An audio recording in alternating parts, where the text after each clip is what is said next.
अर्जुन उवाच अथं केन प्रयुक्तोऽयं पापं चरति पुरुषम् अनिच्छन्नपि प्रश्नेय बलादेक नियोजितः।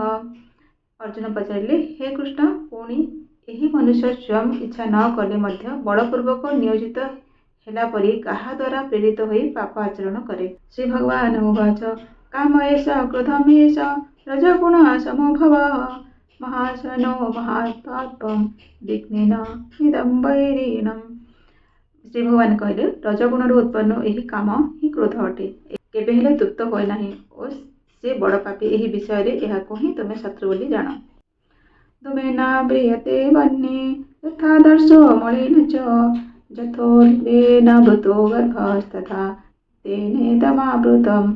जेपरी धुआं द्वारा अग्नि आवृत हो जाए, धूली द्वारा दर्पण आवृत हो जाए तथा जरायु द्वारा गर्भ आवृत हो रही थाए, काम द्वारा यही ज्ञान सेपरी आवृत हो रही थाए। आवृतम ज्ञानमेतेन ज्ञानिनो नित्यवैरिणः कामरूपेण कुन्तेय दुष्पूरेण नलेन च। एवं हे अर्जुन, अग्नि परी केबे तृप्त हेउ नथिबा एही कामरूपक ज्ञानी मानकर नित्य शत्रु द्वारा मनुष्य का ज्ञान आवृत हो रही। इंद्रियाणि मनोवृत्तिं रस्याधिष्ठानमुच्यते अतर्वे मोहयतुष ज्ञानमावृतं देहिनम्।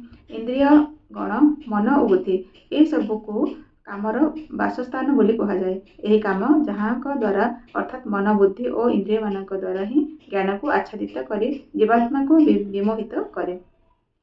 तस्मात् त्वम् इंद्रियाणादौ नियतं भरतर्षभ आत्मनं प्रजहिह्यन्नं ज्ञान विज्ञान नाशनम्। तेणु हे भारतवंशी श्रेष्ठ अर्जुन, तुम्हें प्रथम इंद्रिय मान को वश कर ज्ञान और विज्ञान को नाश करुवा यही महापापी काम को अवश्य बलपूर्वक मारी दियो। इंद्रियाणि पराण्यहुः इंद्रियेभ्यो परं मन सन्तु परं बुद्धियो बुद्धिं परतस्तु सः। इंद्रिय मान को स्थूल शरीर अपेक्षा श्रेष्ठ बलवान और सूक्ष्म बोली कहती। इंद्रिय मान मन श्रेष्ठ, मन ठारू बुद्धि श्रेष्ठ और जहाँ बुद्धि ठारू अत्यंत श्रेष्ठ ताहा हेउछि आत्मा।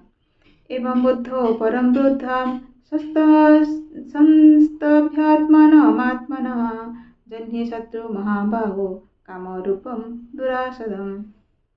एपरि भावे आत्मा को बुद्धि ठारू महान अर्थात सूक्ष्म बलवान और अत्यंत श्रेष्ठ बोली जानी एवं बुद्धि द्वारा मन को वश करी हे महाबाहु तुम्हें यही काम रूपी दर्जय शत्रु को मारी दियो।